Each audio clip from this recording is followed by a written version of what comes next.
Good God. If there is one thing that we hate on this podcast, it's a coward.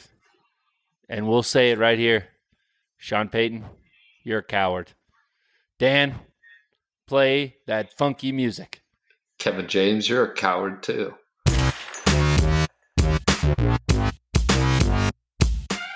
Welcome in. Week 2. It was a week of upsets for all the teams except the team we wanted it to be an upset for. I tell you, these Broncos, even when all the other crappy teams are stepping up in week 2, showing some signs of life, not our boys, Ryan. Ryan, how's your week been? How you doing, buddy, on this wonderful Friday here in Colorado? It's been a great week. Yeah. As people know who are loyal listeners to the podcast, our mood doesn't rise and fall with the Broncos. So I really had a wonderful week. Heading to California tomorrow. Gonna watch a lot of football on Sunday. Unfortunately, in a state where gambling is not legal. I thought it was legal in California now. Is it? I'm pretty sure it is. Pretty sure it's been passed. Oh, well, that changes things. I think. It might be one of those things where it doesn't go into effect until like January or something. Anyways, yeah, it's I'm looking forward to the weekend, and it's going to be unfortunately another rough week for the Broncos, I think, but that's okay. That's what we're expecting. God, it is. This was the first one that we both had them losing week 1. We both had them winning week 2. Now, we did think they were going to have the Russell Wilson handicap still going strong for them when we handicapped this before the season. You had them losing that game. I had them winning this week still. And it kind of played out exactly like how we thought. In terms of these offenses were incredibly inept. The Steelers, especially in the second half, they were, good Lord, were they bad in the second half.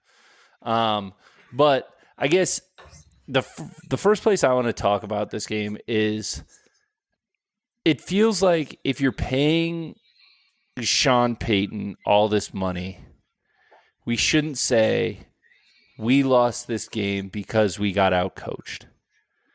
And I think that's true. I understand that Watt. I understand that, they have some players over there. Well, you know what? Zach Allen was in the backfield the whole time, too. Like, this was not – the Steelers are a bad team. They have a really good defense, and they're a bad team. And I thought that Peyton and Vance Joseph rearing their ugly heads again. In the first half, I thought Vance Joseph – it was like he'd never watched Justin Fields play. Like, our cornerbacks were sitting 15 yards off. On, 3rd and 8, we were like, hey, we know you struggle with decision-making. We want to make it as easy as possible. This is a welcoming environment. We want you to feel comfortable out there. And we didn't put any pressure on him. We didn't have Surtain following Pickens all over the place. Something you saw even in this Thursday night game where didn't go well for the Patriots, but Christian Gonzalez, who is not as good, but is a very good corner for the pitch, he followed freaking Garrett Wilson all over the place. They were just like, hey, we're going to let you do this. And it should have been the same thing for Surtain. Who is going to cause big plays? Pickens. Why is our only elite player not following their only elite player? It makes no sense. It was so dumb. So I thought it started with the defense, and then it just was a whole steady stream of 3 hours of cowardice from the coaching staff. And I guess that was my biggest takeaway was hey, if you come out and you attack them and you know what, Surtain gets beat or somebody doesn't get there or you get strip sacked or Bo Nix makes some mistakes, whatever, dude, that's fine. That's part of the talent. That's just what happens sometimes. But I think we talked about it a little bit last week, but right, it's like Sean Payton doesn't know that he's not coaching players that are better than the other teams. Like, you're going to have to scheme things in a way that's smart. You can't just roll out there and be like, Drew Brees, figure it out. It's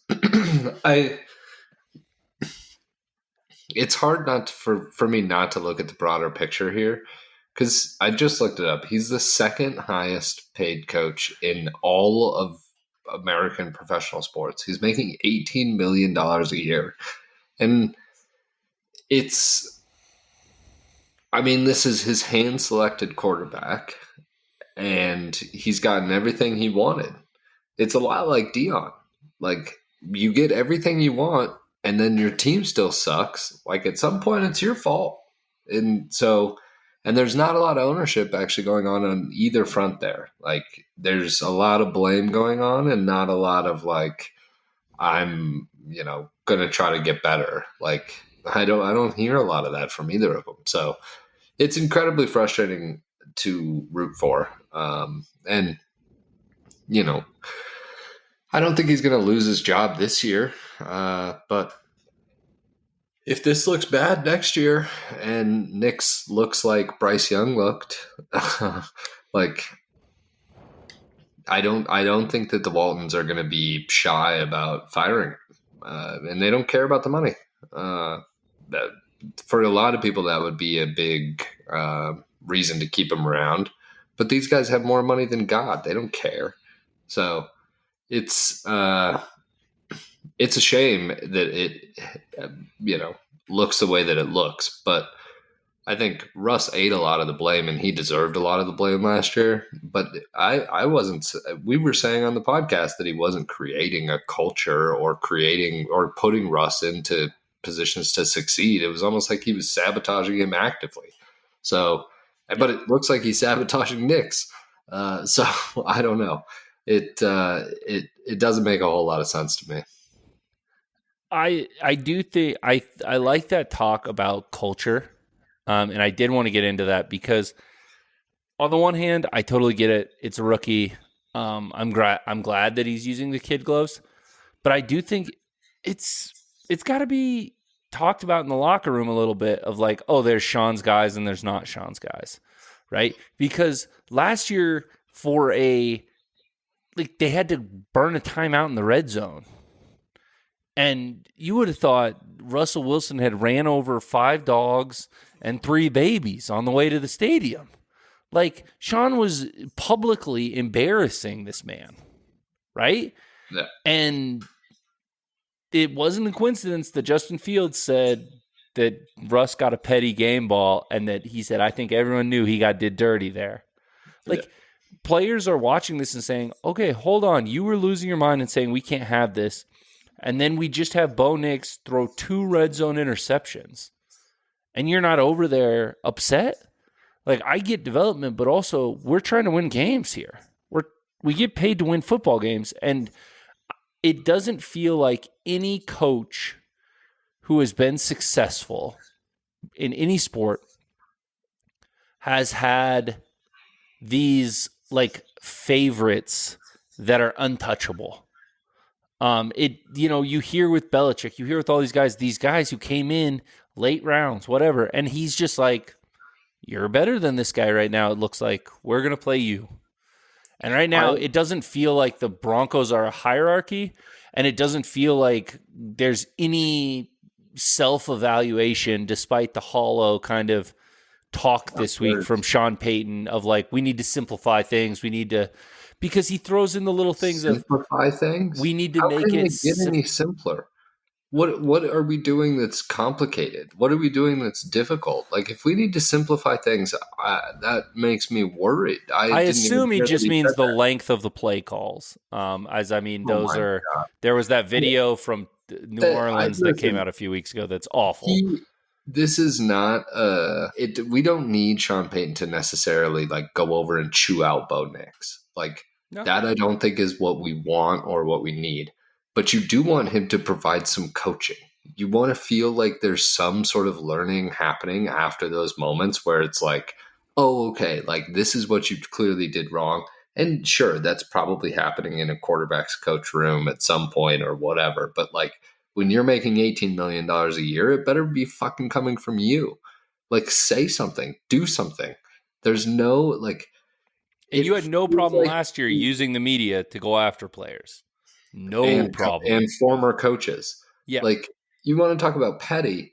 Like, honestly, the guy is almost impossible to root for. Like, I hated Nathaniel Hackett as our coach, but what Peyton did was just like, what are you doing? It was stupid and unnecessary, and we're gonna get our asses kicked by the Jets in a couple weeks Oh, again because you said some stupid shit to the USA Today of all places. Like, you couldn't even get that shit in a real newspaper.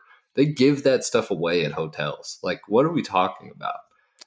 It was, I don't know. He rubs me the wrong way in so many different types of ways yep. that it's hard to even look at him objectively for me, honestly. Yeah. Well, I guess we've talked about the defense. I would have given the defense.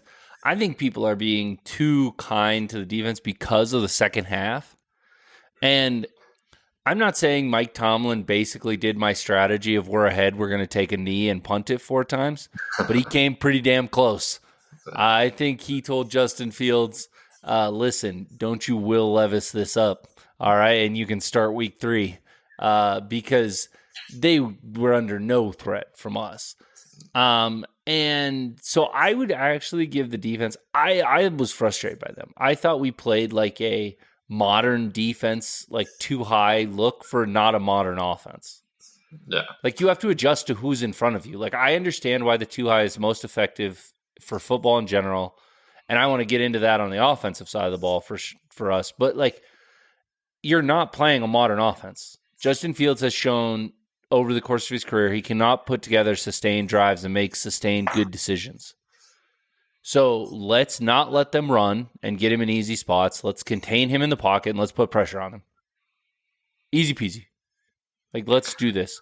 And yeah, it sounds easy, but when you don't have NFL players on the field, well, it but I'm becomes not even difficult. talking about NFL players. I'm saying, why are your corners 15 yards off No, the line of scrimmage it's when it's at 3rd and 7? Like, he it's doesn't even have to think. He's just like, oh, that guy's running a curl, and he's going to get to that spot before that guy can close. yeah. Like, I don't like, put pressure on him. Like, I was watching a clip of Bill Belichick talking about Goff and how to stop the Lions, and he was like, if you put pressure in his face, what's he going to do, Ryan Clark? And Ryan Clark was like, throw you the ball. And that's the exact thing that we need to be doing. Like, we need an aggressive defense. Yeah. It doesn't matter if we like keep losing this field position battle and are just like, oh, we didn't give up 30. We need turnovers. We need to put our team in a good spot. We're not, like, to your point, Ryan, we're not super talented. If we're out there for too long, we're gonna get guys hurt. Our depth is gonna get exposed, and it's gonna come to light that we aren't that good. Like, so get off the field, get turnovers. You got to play that risky game. And it feels like these people are just coaching for their reputations rather than to like actually try to win football games for the Denver Broncos. So I would give the defense, I would give them like a C-, honestly. And I know that sounds harsh in a 13-6 game, but I think the Steelers' offense sucks.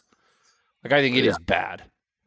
I mean, I think that this loss is going to look worse in 6 weeks because the Steelers are going to play more NFL teams, and it's going to be very challenging for them to win. And you sort of hinted at our schedules. Like, I'm struggling to see how this team is going to win. It just doesn't. It's hard to see how a team that at this point has basically nothing going on. Like, there's not a positive happening. There's no, like, to your point, there's no defensive thing that you're like, oh, at least Surtain locked down. What's his nuts, and At least we were smart enough to put him over there. yeah, We're not and even smart enough. We're like, hey, I don't know the second wide receiver's name, but can you guard him? Coach, I don't think they're going to go to him. Yeah, and if no, they but do, that's it's why whatever. I have you in this play that I drew with crayons on my fridge, and my parents hung it up. Okay, Vance, I'll get out there. Like, what are we doing? And then offensively, you alluded to it, but the lack of creativity, it it made me so mad that the one time we ran a halfway decent trick play, which by the way, lining up in Wildcat and then getting it to your quarterback on a flea flicker is not exactly the most creative flea flicker in the world. And we were still behind the Steelers secondary by 5 yards because they were like, well, these idiots probably just are going to run up the middle. That's what they've been doing all game. Like, I ran that play with a under 8-year-old team at I9 Sports. They were truly terrible. I mean, we were trying to get volunteer parent coaches, and to give you some idea of how fun these kids were to coach, none of the parents volunteered. They were like, "No, thank you. I'm not you were interested." coaching the little giants out there. And so An underrated sports movie, by the way. we had an unbelievable lack of talent. But all I did, and they didn't want to practice. They were not interested in football. Like their parents were making them do it. You know, It was an exercise and a place for adult supervision to break up their Saturday. And like go run around and make some new friends. You know, and so we had a lot of fun. But we basically only ran trick plays, and the closest we ever came to scoring a touchdown was an unbelievable flea flicker that this kid just miraculously caught. And he was so slow, he got caught from behind. And I literally hit my knees in the middle of the field. Like, no, that was our only chance. We're never going to get that close to a touchdown the rest of the year. And I don't think we ever did. Yeah. We did almost shut out the best team in the league. It was 0-0 with minutes to go. Because we implemented a very strict zone defense that worked extremely well. But anyways, this is how bad the Broncos season is. We're getting Ryan comparing our team to an 8-year-old winless team. We were more creative. We used a lot of motion. We would send people in motion all the time. Just get them moving. Okay, still, the no motion, the Tim Patrick cutting, to go back to, I think Belichick's been really good on this inside the NFL when he's with Chris Long and like guys he likes. He liked Chad Johnson. But he was talking about it and he was like, they were talking about Bryce Young and he was like, you can't miss on guys in your building. Like he's like, everyone's going to miss in the draft. Everyone's going to miss on guys that come from other teams. Like it's just not a good fit or not a good whatever. He's like, but you get to see him practice every day. He's like, you have him in your building. You can't miss on guys in your building in talent evaluation. And it feels like the Broncos don't have an understanding of good talent evaluation. Like Justin Simmons sure as shit looks pretty fine with the Falcons. Like it's Tim Patrick is going to be on an active roster. Like it's wild to me, Ryan, that we are like, you and I are on this podcast and we're like, hey, we don't have tons of talent. And the Broncos are like, anyone who's proved themselves in the NFL, get the fuck out of our building. We have no space for you here. We have such an abundance of talent. Do you remember the local media here that was talking about we had so much depth at wide receiver that we cut Tim Patrick? That's crazy. Now we're like, hey, we need to have tryouts again because all these guys suck. Like, yeah, no shit. Like, no shit, dude. Can we get Travis Hunter to withdraw from CU and just come play for the Broncos? Seriously, this is unbelievable. But like, it feels like we don't have a sense. Like Sean Payton's offense, in theory, should be pretty effective against what is the most called defense. It's been a big topic on all the national talk shows, the too high, and it's so effective, and teams are it's so hard to go against. One of the ESPN NFL guys called for them to make a rule to where you had to bring a safety down into the box to get numbers up. Like, and I'm like, hey, how about these guys just don't suck? Like, how about that? Like, How about you catch a 9-yard slant? every time. Like, these, like, running has never been easier. And these short dump offs are absolutely there, dude. They're absolutely there. And all you have to do is be a timing team. And that's what Sean Payton said that Bo Nix was fucking Goodwill Hunting at. Like, I agree he's a rookie and we should grade him on a scale. But then don't leak all these stories that he's the second coming of Jesus Christ at quarterback. Like, then guess what? We're allowed to be critical and say, hey, all the things that you said this guy was the greatest on film that you'd ever seen, it seems like they'd be good in today's NFL where the safeties are there and it's all timing and all of that.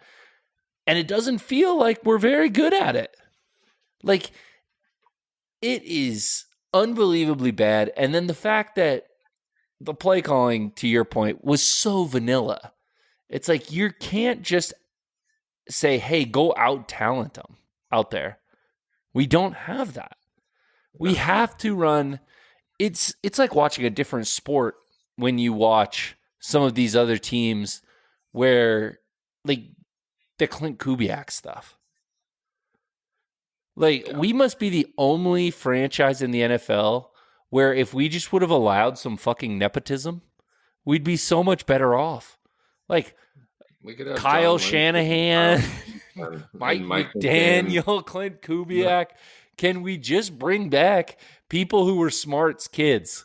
Like, it's wild to see the creativity and the motion and I've got a question all for of you. that, and none of it here.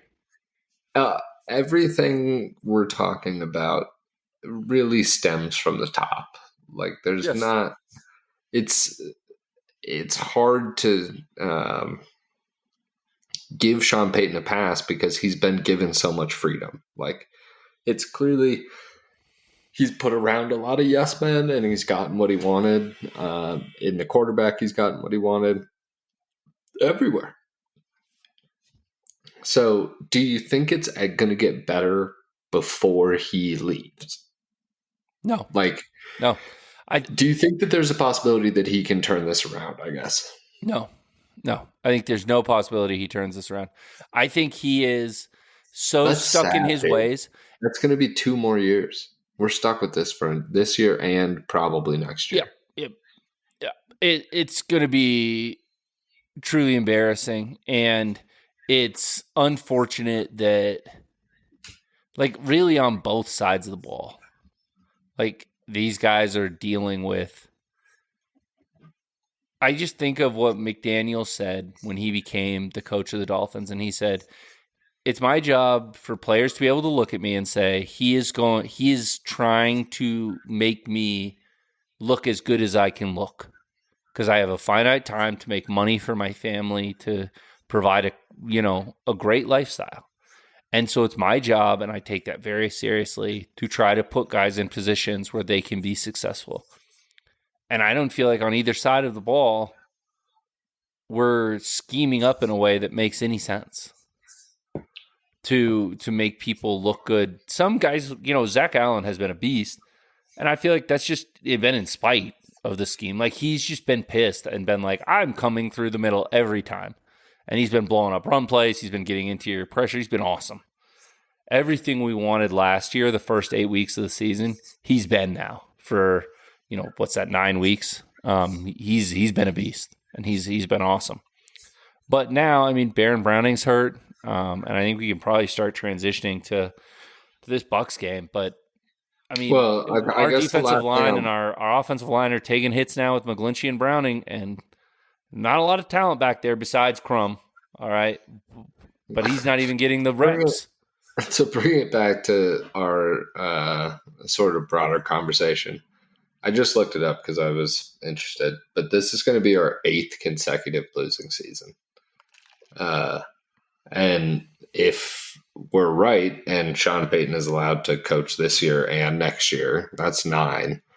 And then we're talking about potentially having a decade of losing football in Denver, which, I mean, if you would have told us as kids that we were going to lose 10 years in a row have a losing record, like there's no shot I would have believed you. Honestly, I think if you would have told a lot of the national media that we would have 10 years of losing records, I don't think they would have believed you.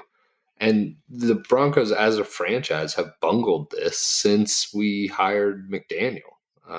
And it takes sustained we were incompetence to do this in we the were NFL. we were clamoring back then that they should have interviewed Shanahan. So I mean, they should just. I guess the moral of the story is they should hire us to run the team.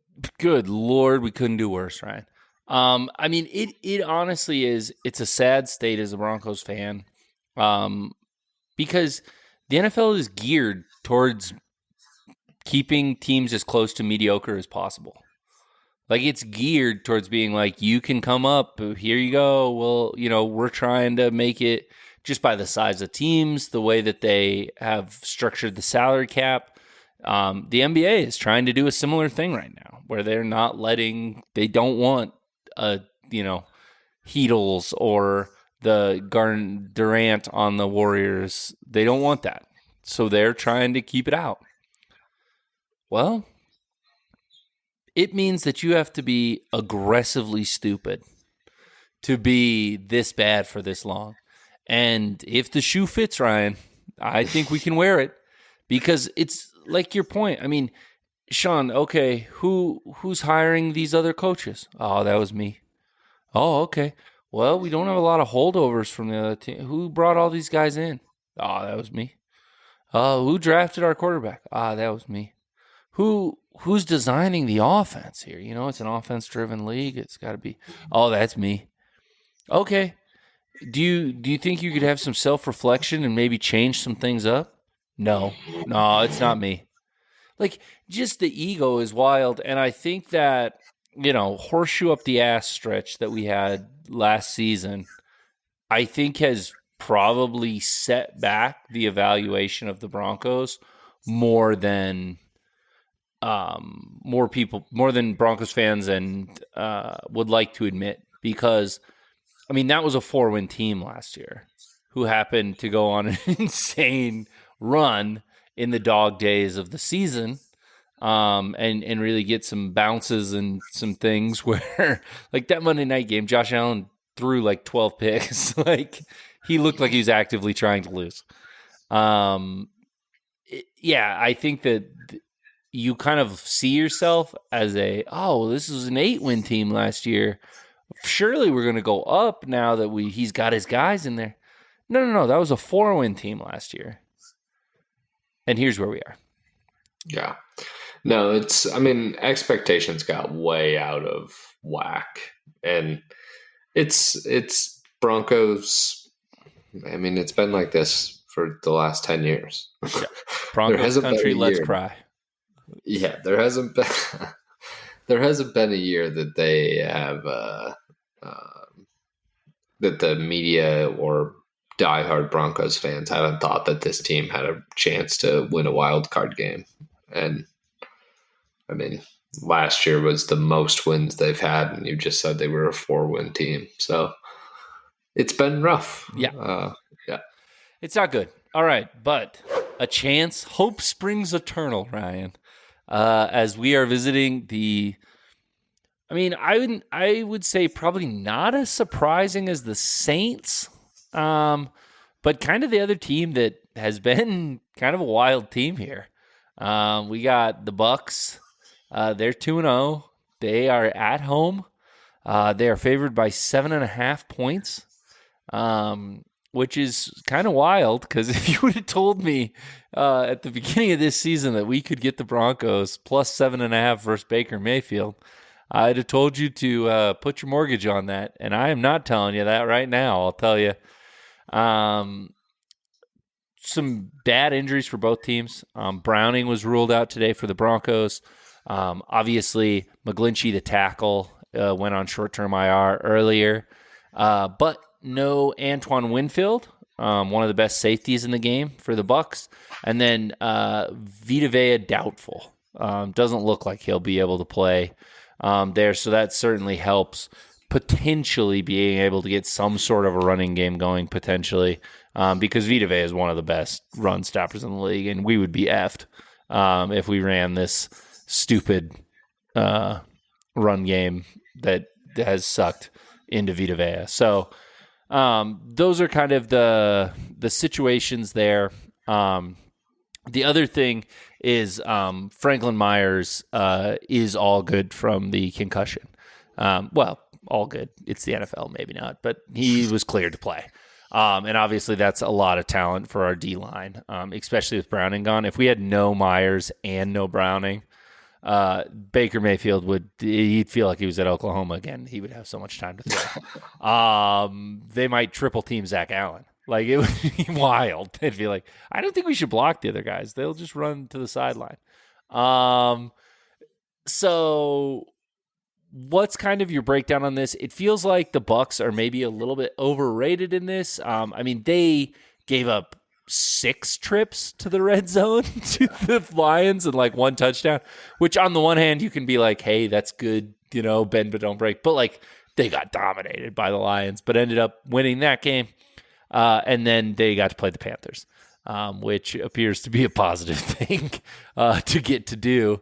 So they're, probably a little overrated here, but it is so hard, like you said, to find positives for this Broncos team right now that I don't know, man. I don't know. Like, normally I'd be like, okay, we're going to throw the kitchen sink at him. But I feel like the kitchen sink for Sean Payton right now is he's going to be like, hey, guys, you know how we normally run that pitch play to the left? This week we're running it to the right. I know I'm a crazy man. All right, I'm crazy out here. I've lost my mind, guys. Like, that's the kind of, they're like, hey, can we be emotion, or could Pat Surtain guard the best wide receiver? No, we're going to put him on the slot. All right. Rookie, you got Evans, and guy who I haven't learned your name yet, you're on Godwin. Let's break. Like, yeah, make sure to play at least 20 yards deep. What the? Like, it is hard to find some positives here. I don't want to take the Bucs, and I wouldn't gambling-wise, but, like, I don't want to take the Broncos either. No. And I'm someone who took them at plus 2.5 last week. Yeah, this is a stay away. I mean, I think that the Bucs they're not good, but they're okay. And I'm looking at a line that's actually 6 right now. Jesus. And, Well, the Bucs are going to be in almost a lot of America's 6-point teasers. Those same 6-point teasers that the Ravens killed last week, by the way. And that's the reason I think that the Broncos might be live here. Like, this could be the game where it gives Broncos country that little bit of false hope. They beat what will probably end up being an overrated Bucs team in a bad division that might still win the division, but that division is just so bad that it doesn't matter. Is that right? Yeah, they're in that bad. I mean, what's your opinion? It's a slight diversion, but I do want to ask you, what's your opinion on the Saints? Like, they've put up just a crap ton of points. Yeah. Like, they beat the hell out of the Cowboys. I don't know.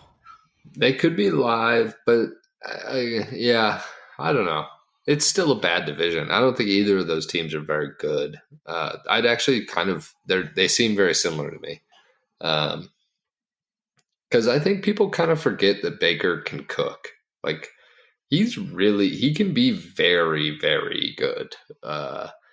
When he's mobile and can do his little creation things in the backfield, and he's very fun when it's going well. So, yeah, I don't know. It's going to be an interesting game. This is the first game where I feel like the Broncos have a legitimate chance to win. I know we talked that I don't know if I picked them to win or lose that we both picked them to win here. And I misspoke, by the way. Talking about the Saints reminded me the Saints were the ones who beat up on the Panthers. The Bucs beat up on the Washington Ruth Bader Ginsburgs. So not tons better opponent. My point still stands. Maybe not two of the greatest wins, but I think we both had a win here. Yeah, I did have a win here. So yeah, what it comes down to me is it's just like if we couldn't scheme up a way to keep the ball out of Pickens and Freiermuth's hands, what are Chris Godwin and Mike Evans going to do to us? Yeah. Like, this feels very bad. And the other thing that doesn't get talked about with this Bucs team is Baker is very good at like leading the running backs on those little flip outs, on those little short things. And we have milk check out there. And so I wouldn't be shocked if this was a big kind of running back receiving game for the Bucs as well. I'm sorry, Broncos country, but I'm picking us to lose. I do think that no Winfield, no Vea. This is a Bucs defense that isn't that like it's not the defense of that Super Bowl team, right? Like Shaq Barrett's moved on. They've lost some guys across the board, but they still have Levante David. They still have enough talent here. I think I would take it 28-20 Bucs is going to be my prediction. What about you? That would go over, to be clear, by quite a bit of the 40.5. Wow, that's a lot of points. Yeah, I think that the injuries here are pretty big for both teams. I'm gonna kind of zag here. I'm gonna go 2017 Broncos. I mean, that is the only way we win. I just don't see how we keep them under that. But I love it, Ryan. I love it. I think there's some turnovers here. Baker hasn't thrown just a baffling pick yet this season, and that does mean it's bubbling inside of him. It's like that Shane Gillis comedy bit where he talks about trying to like being an early onset Republican is like fighting on a werewolf. That's like Baker Mayfield when he's playing good. He's like, but I want to throw a pick. I think there's going to be a lot of field goals in this game. So yeah, it's going to be. I think that they could move the ball on each other, but I'm not anticipating a lot of red zone success, touchdowns. So you mean the team that doesn't use motion or any creativity, where motion and creativity are the biggest ways to get in the end zone in the red zone? You mean we've struggled so far? Yeah, we have. God, it's been bad. Okay, I like that you're the 2017 here. All right, let's get into last segment here. We have our 3 picks of the week. I went 2-1 last week. Ryan, you went 1-2, but we talked to the listener about this. Ryan goes longer odds here a lot of times, so he might have lost. So yeah, but that's going to happen. You're going to have some 0-2 weeks on the plus 650s. But you only need a one or two of odds this week. So yes. Also, you're welcome to anyone who tailed me on the Packers because I tried to tell everyone that this Colts team was a bit fraudulent. I don't know why I didn't do that. How much did you bet that in real life? Oh yeah, good for you. Yeah, good for you. It's a delight. All right, so I'll lead us out here. I may be overreacting to week 2 where it was just chaos all over the place, but I'm taking some ugly ones here. Okay. Ugly's been winning. Yeah. So first thing I'm going to do is I'm going back to the well of backup quarterback gets their first start. They, defenses haven't seen them, haven't seen what it looks like for them quite yet. I'm taking the Red Rocket, Ryan. Longtime listeners of the pod know you like a Red Rocket. Andy I've won Dalton, a lot of money betting on Andy Dalton. Yeah, yeah, he's been a very profitable man for the podcast. Yeah, he's a competent NFL QB, and if you're a competent NFL QB, then it's been pretty profitable for you to have Dave Canales as your offensive play caller. So I think they're getting way too many points here. They are 6.5 point underdogs to the Raiders. The Raiders, I think Brock Bowers lost his mind. And I think the Ravens kind of fell asleep, but the Ravens were dominating that game. And I think the Minshew mania is a little out of hand. This Panthers offensive line has actually been one of the best in the NFL. And so 6.5 is too many points for me. I think this offense is actually pretty good. Give me plus 6.5 Carolina Panthers for my first one. How do you feel about that one, Ryan? And what's your first one? I the Panther. It's disgusting. First of all, which I applaud. You sold it well. I like the pick. I honestly like. I'm always the value guy, right? So when I look at a line like that, I'm like, just take the money line. Why not just bet them to win? So we will sprinkle that in real life, and I think and I was Ryan's gonna correct. say, But if for the people are purposes of betting the this, contest, we're not doing that. yeah, fair enough. But if people are betting this in real life, if you're going to bet like a full unit on the 6.5, you sprinkle like a quarter of a unit on the money line, and that's how smart gamblers do it. It's not what I would do. I would probably just bet the money line like a big dumb idiot. But yeah, I like the pick in general, and I love just like those quarter. Andy Dalton has a lot of tape, but nobody's seen him this year. So like, and you just get some juice in the building. Yeah. And you get to go to a new quarterback. Dude, I was just listening to the Ryan Russillo podcast with who's the lineman for the Jets? Who's on? Oh man, hold on. While you look that up, I was just going to also say a last nugget for this game. I always like lines over 6 when the total is under 40.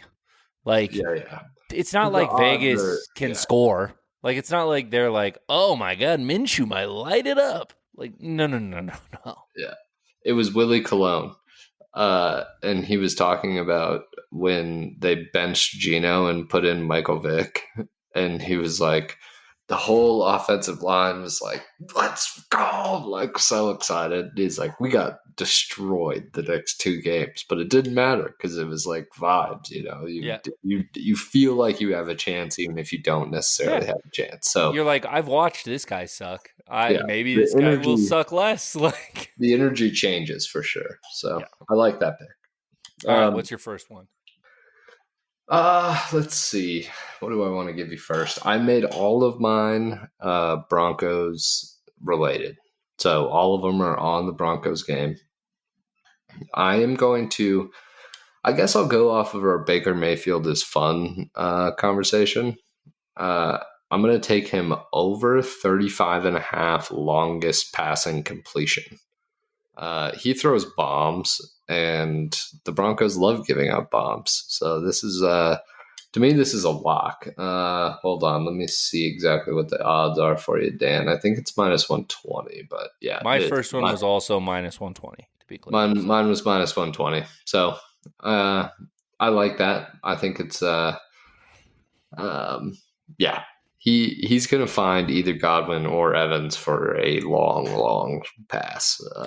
And I am nodding in very vigorous agreement because not only are you live on the Godwin Evans, you're live on just a dump off to White running back, and then going for 40 yards because Alex Singleton runs a 5.6 40.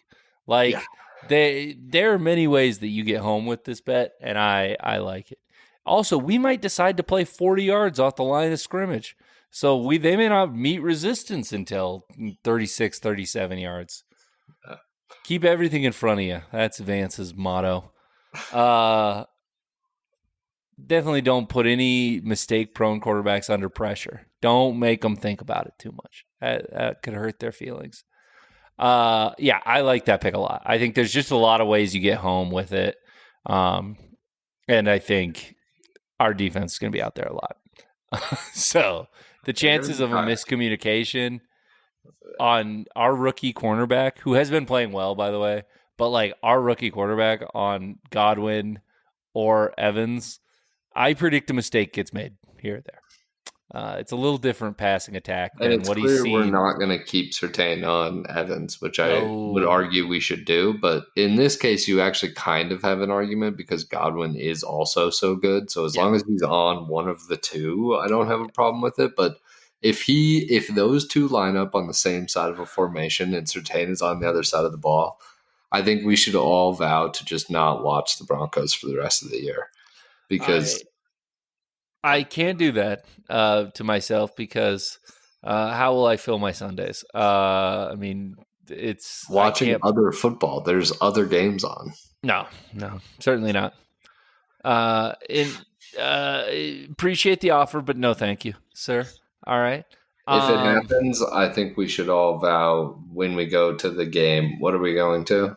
What I game are we? think I think Sertain should just get to punch Vance Joseph. I think we Like should I all think that throw should be the shoes rule. at Vance. Throw shoes at Vance. uh, it's a choice. Um, the I'm sure Vance's strategy looked good in practice on Wednesday. To be clear, he's the Against king of Bo looking Nix, I'm good sure shit did. I'm sure it looks yeah. awesome. We're He's like, just it getting was works. confirmation bias from playing against our own Yeah. trash team. Like, oh, this Um. worked against us. Yeah. I don't understand. All right, my second pick. We're not getting any better in terms of quality of quarterback, but I'm actually going against the Green Bay Packers here. 2.5. I'm taking the Titans. The Titans should have beat the Jets, who just looked great on Thursday. And I tell you to just take the money line here under a field goal, Kyle. Come on. It's, they're favored. Oh, it's The minus two Titans and are a half. favored. Oh my god. Yeah. Okay. All So you right. could, but this is better odds. No, This is no, minus no. 115. They're No, you're minus right. 2.5. The Titans also should have beaten the Bears if Will Levis did not do everything he could to This lose the might be game. the ugliest pick on the board. And they've gotten 2 punts blocked, Ryan. And they've Oh, been in both games.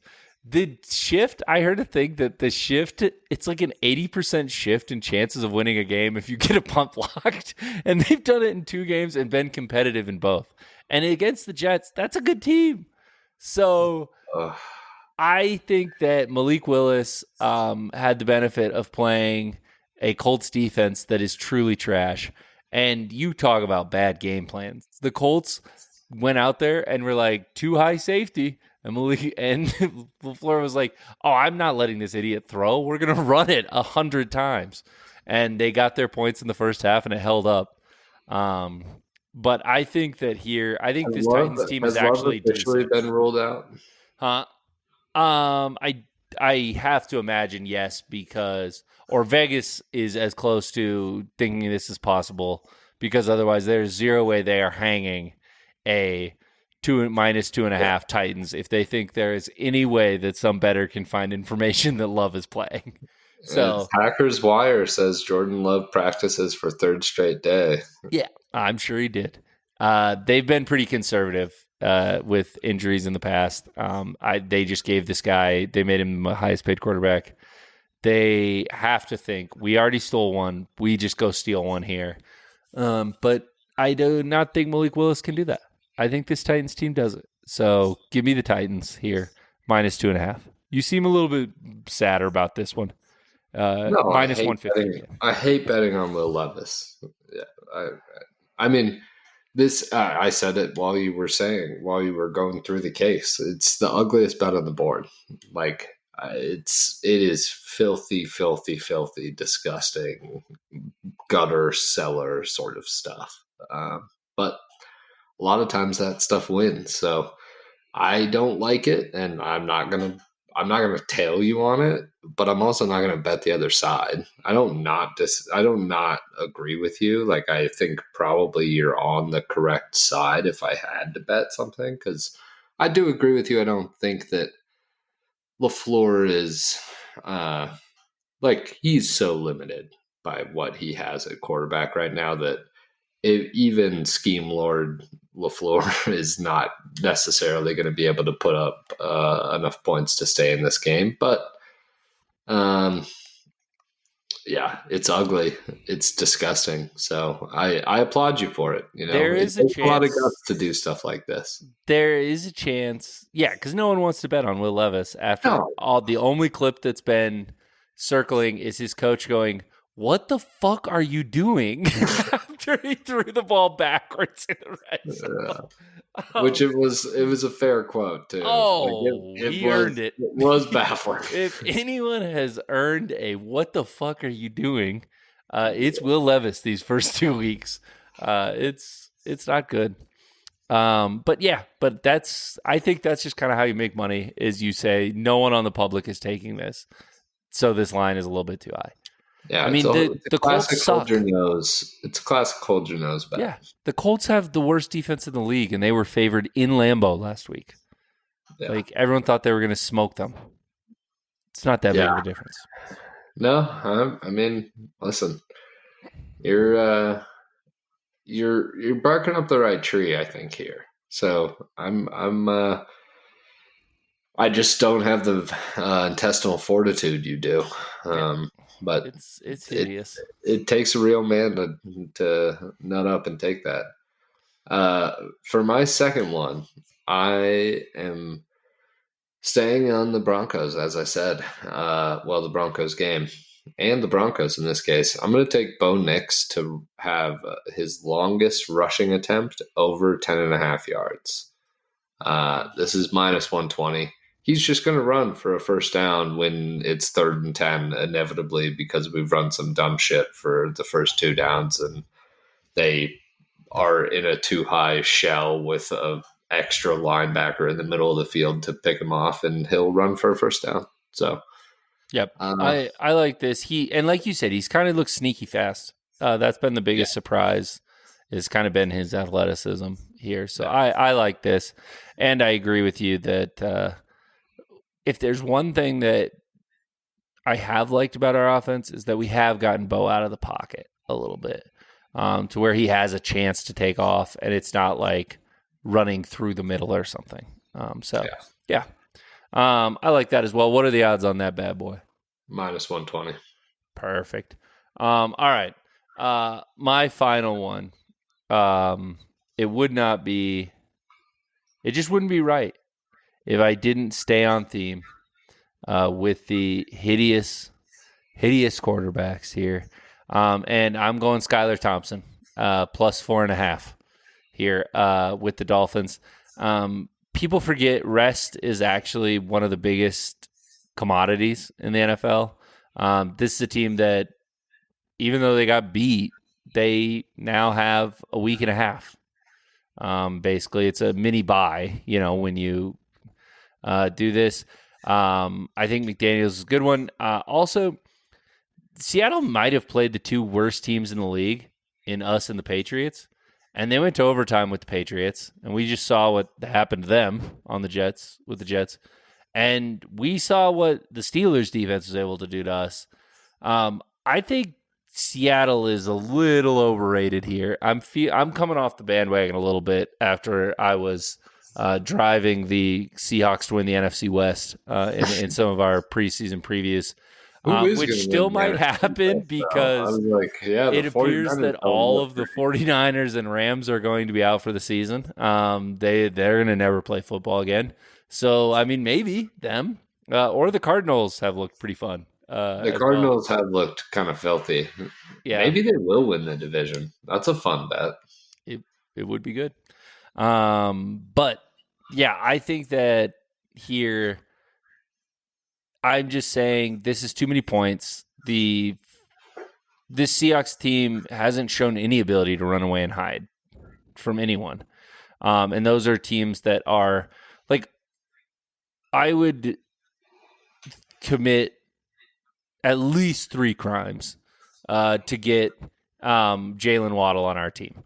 And Jalen Waddle is not even the number 1 wide receiver for this team, right? Like A-Chain, all that. I think they have so much more talent and such a better play caller than we do that this is a classic letdown spot for Seattle, and I think 4.5 is too much. I couldn't agree more. As you know, you want to talk about the real scheme lord. Our Lord and Savior Mike McDaniel down there is he's doing the Lord's work. I mean, I guarantee you that this is going to be a fun game to watch no matter what.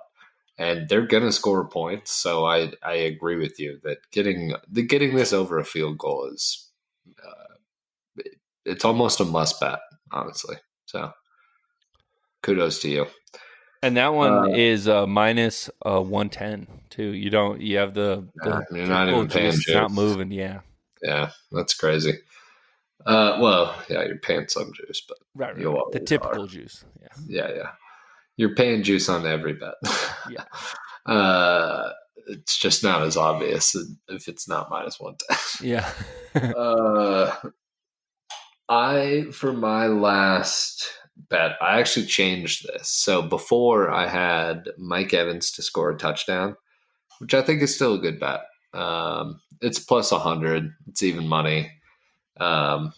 He's so big and just such an easy outlet in the red zone for Baker. And I think he has such big play potential that if he sees Surtain on the other side of the field on Godwin, I just can't imagine that the first read is not Mike Evans streaking down the field. Like, they should just have a check to just turn that into the Madden straight down the field route.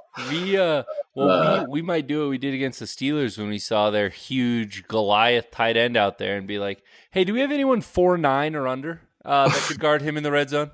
Anyway, you can't be 5 foot. That'd be unfair. Like, the cornerback literally, I think it was a safety actually, but he literally threw his hands up. Like, what am I supposed to do? This guy's huge. Yeah. But I decided to go with a more Broncos positive bet. And so I am going to take Zach Allen over, basically to have half a sack or more at plus 145. I think he gets to Baker. And with mobile quarterbacks, like, if he's kind of rushing, but they get to him, like, that's a sack. So I think that this is Zach Allen, to your point earlier in the podcast, he's been playing great. So I think getting this is sort of, you have to get in these weird markets to find efficiencies in betting anymore because there's so much money being thrown around on spreads and people paying for picks and all this stuff that you have to sort of hunt to find value. And I think if you find a player who's sort of undervalued early in the season, I was doing this with Tyrese Maxey like 3 years ago when his threes would be like over 1.5. I'm like, well, he's shooting 6. So he's definitely going to make probably 2 for sure. So, and it was positive odds all the time. So I think Zach Allen is in that zone right now where there's some value here. Yeah, he's been one of the best interior linemen in the league this year. And because we suck, he's not going to get talked about, to your point, and people aren't looking at the Zach Allen markets in there. But you're right. If you told me, hey, we come in here and we're talking about a Broncos victory, it would be Zach Allen wrecked a lot of plays because if Baker has time back there, it's going to be bad. So I like that bet as well, and I like to end on a positive note. So that's great work by you. Know that even though we're being a little critical, it comes from a place of love.